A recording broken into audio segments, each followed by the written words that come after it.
Hello. If you study criminology, it often implies that you are interested in the psychology of criminals, their motives, and their victims. You typically aspire to be on the right side of the law. But what if I told you that there is a man who studied criminology and ultimately ended up on the most wanted list of his country? This man is, interestingly, also a close friend of Bolle Jos, another criminal who is also on the wanted list. He is a ruthless, intelligent man who never accepts rejection. This is the story of Flor Bressers, Belgium's #1 target. Flor Bressers, also known by the nickname De Lange, born in 1987, began his criminal career in 2009 at the age of 22. This timing is particularly noteworthy because he had just completed his master's degree in criminology. Isn't it ironic? A student who graduated in criminology ends up becoming a real criminal. Did he choose this field of study just to understand how the police think and then use that knowledge against them later? It's possible, but in any case, Flor Bressers is indeed a very intelligent person, and this only makes it more surprising that he chose the path of crime instead of standing on the side of the law. Before 2009, Flor's life was rather obscure. He was just a small-time drug dealer, with nothing remarkable. Most signs indicate that Flor had a stable and decent family background, and a life of crime was not an obvious choice. However, in 2009, Flor, along with 2 accomplices, carried out an armed robbery at a small restaurant in Lommel, Belgium. As soon as they entered, they displayed extreme aggression and fired their guns, forcing the staff to the ground and demanding they stay still. Another employee at the cash register was forced to open the safe and hand over the money to one of the robbers, but the amount stolen was only around 6,000 euros. This was not a very impressive sum, and worse still, Flor's group was quickly apprehended just a few days later. It seemed that Flor's criminology knowledge didn't help much in this case. I had hoped he would target something more valuable and at least manage to evade the police for a longer period, especially since he held a master's degree in criminology. At the trial, Flor expressed his shame about his actions, saying, "Every time I pass by that restaurant, I feel guilty. I will carry this feeling for the rest of my life. Now I'm doing well. I have a job and stay away from any kind of crime." The police also found the gun Flor used in the incident. When asked why he had a gun, Flor explained that it was for self-defense as he had been threatened previously. However, just a year later, it became clear that Flor had not given up the criminal underworld, and what he said in court was just a lie. On August 18, 2010, a Dutchman was walking his dog in Overpelt, Belgium. As he strolled calmly, suddenly, 2 masked men jumped out of their Volkswagen. They forced the man into the car and drove towards the Bergijk forest in the Netherlands. The story of Flor Bressers is not just a piece of criminological study, but also a testament to the risks and traps of the criminal world. What happened next is truly unbelievable and clearly demonstrates why Flor has another nickname besides De Lange. When Flor's group forced the man out of the car, a violent struggle ensued. In the chaos, one of the kidnappers sat on top of the man and pulled out a pair of pruning shears. He tightly grabbed the man's hand, and what happened next could send chills down your spine. This incident is the reason why Flor Bressers is also known by the nickname the Finger Cutter. The man was believed to have implicated Flor in a major drug case, so Flor needed to teach him a lesson. This demonstrates Flor's ruthlessness as he dealt with problems in extremely violent ways.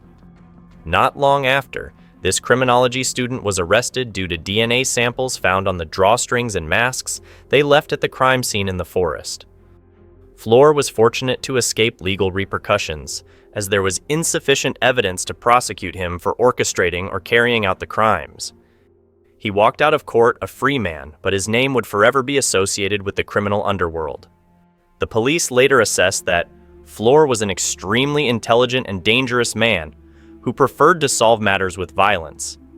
They believed that sooner or later, they would have to confront him again, and they were absolutely right. On November 13, 2013, Johannes W., a Dutch truck driver and flour merchant, was arrested in Letchworth, England. During a routine traffic check, Johannes exhibited suspicious behavior. According to police reports, this led them to inspect his truck and cargo. Unfortunately for Johannes, officers discovered that he was not only transporting flowers, but also 40 kilograms of pure drugs, estimated to be worth up to 13 million euros. The shipment was seized, and Johannes was sent to prison. Initially, prosecutors sought a 17-year prison sentence for Johannes. However, after 2 years, the St. Albans Crown Court decided that the evidence showing Johannes's intentional involvement in smuggling was insufficient. He was released and returned to the Netherlands, but his release was not the end of the story. Losing a shipment worth 13 million euros was clearly a serious issue in the criminal world, which meant one thing: consequences. Just a few months after his release on February 12, 2016, Johannes was taken to a house in Belgium, Belgium. Later, it was known that this was the residence of Koen van Es, a Belgian kickboxer and criminal. Johannes was horrified when 5 men beat and threatened him with a clear message: he had to return the lost shipment. Johannes offered 40,000 euros that he had kept at home. One of the men took the money from his house, and Johannes was released the following day. They agreed to settle the remaining amount on February 19th. However, by February 19th, Johannes had not yet paid the remaining money. While driving his truck, he noticed an Audi tailing him. The driver of the Audi was none other than Koen van Es. Johannes immediately called the police, and Koen was arrested. After further investigation, the police also arrested 5 other men. At the trial, everything started to come to light. The individuals revealed that they worked for Flor Bressers. It was Flor who had initiated the kidnapping and instructed them to recover the money from Johannes. By 2018, all those involved faced the judge. Flor Bressers, who had not yet been detained for his involvement in this case, was sentenced to 4 years in prison. Before the police could arrest him, Flor had escaped and began living a life on the run. Over time, Flor's name began to appear increasingly in major drug trafficking cases. Flor no longer limited himself to small-time robberies or drug dealing. He had moved into the big leagues, where every game was more brutal and ruthless than ever. Particularly, his relationship with the daughter of Peter S., a notorious Dutch criminal, opened new doors in the criminal underworld, connecting Flor with powerful figures. One of the most notable connections was with Jos Leidekkers, also known as Bolle Jos, the most wanted criminal in the Netherlands. Jos was not only famous for serious crimes, but also for being involved in the mysterious disappearance of the cocaine queen, Naima Jilal, and many other horrifying cases. On March 14, 2023, the reward for information about Flor was increased from 75,000 euros to 200,000 euros, demonstrating the seriousness of the case. Flor and Jos were close allies, frequently collaborating to transport massive drug shipments.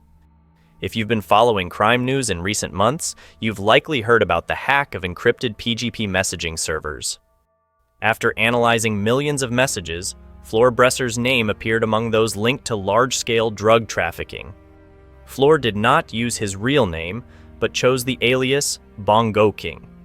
According to the messages, Bongo King was the leader of an organization smuggling tons of cocaine to the ports of Antwerp and Rotterdam. Once, 3,200 kilograms of cocaine was seized at the port of Rotterdam, and the messages revealed that this shipment belonged to Flor. He admitted his extreme disappointment over the seizure and commented, "Well, that was bound to happen sooner or later. Anyway, we had a pretty good run." Flor's name surfaced again in an investigation into large-scale drug trafficking from Suriname. In 2018, Belgian police received information from an anonymous source that Flor was involved in a highly profitable drug route. Flor was transporting cocaine in the containers of a Surinamese rice trader named Nitender Omrazing. In 2018, a shipment of 800 kilograms was brought into the port of Antwerp, hidden among rice bags in a container. The intended buyer was a company in Moldova. Everything seemed to go smoothly until customs and police deliberately allowed the shipment through to monitor the organization behind it. A year later, on January 14th, police in Guyana discovered a lifeless body on a small beach. The investigation revealed that the man was from Suriname, the same country as Nitender. After a thorough investigation, the police determined that Nitender Umrasing was connected to the case. However, it was still unclear whether he was involved in the scam or was simply a victim of criminals using his container without his knowledge. It is highly likely that Nytender was summoned to explain the missing shipments. The 800 kilograms shipment was not the only loss. A massive shipment of 2,345 kilograms also failed to reach its destination and had not even left the Suriname port. This was the largest seizure in Suriname's history. Just before Nytender was questioned about the case, his life ended, clearly indicating that someone did not want him to speak to the police. In May 2021, Flor Bressers was officially added to Belgium's most wanted list, and the search for him had just begun. Flor Bressers was no longer just an ordinary criminal. He had crossed all limits, smuggling tons of cocaine and engaging in unimaginable acts of brutality. His prominence in the criminal underworld was becoming increasingly apparent. One of the main reasons he was put on the wanted list was his escalating acts of violence, prompting Belgian police to resolve to stop him as soon as possible. The hacked PGP encrypted messaging database revealed the true scale of Bongo King. After a thorough analysis of the messages, they traced him to Zurich, Switzerland. This was surprising because most major criminals in recent years had been caught in Dubai. In February 2022, after months of intense searching, 35-year-old Flor Bressers was finally captured. He was living a lavish life in a luxury apartment in Zurich with his girlfriend and son. When the police raided, Flor did not resist. He immediately surrendered, and his calm demeanor led many to suspect that Flor had anticipated this event, and it was only a matter of time before he faced his fate. After his arrest in February, Flor had to wait to be extradited to Belgium. He enlisted a lawyer to fight the extradition, citing overcrowded and chaotic prisons in Belgium as his argument. However, the judge showed little concern for these arguments and still decided to extradite him. Flor was flown on a private jet with heavily armed security to an airport in Belgium. At the airport, a helicopter was waiting to take him to a secret, undisclosed prison. Flor's girlfriend, who also lived with him in the luxury apartment, was initially released. However, when she returned to the Netherlands from Switzerland a while later, she was arrested at the airport. She spent over a month in jail because the police suspected she was part of her boyfriend's organization and might have helped him launder money. Although she was later released, she remained a suspect in some cases related to Flor's organization.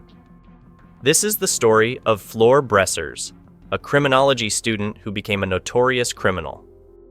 He quickly made a name for himself in the criminal underworld and did not hesitate to use brutal methods to achieve his goals. His intelligence and enthusiasm brought him immense wealth, but everything ended tragically at just 35 years old when he faced prison for the crimes he committed. What do you think of this story? Leave your thoughts in the comments below for everyone to see. Don't forget to like and subscribe to support me. Thank you for watching. Goodbye.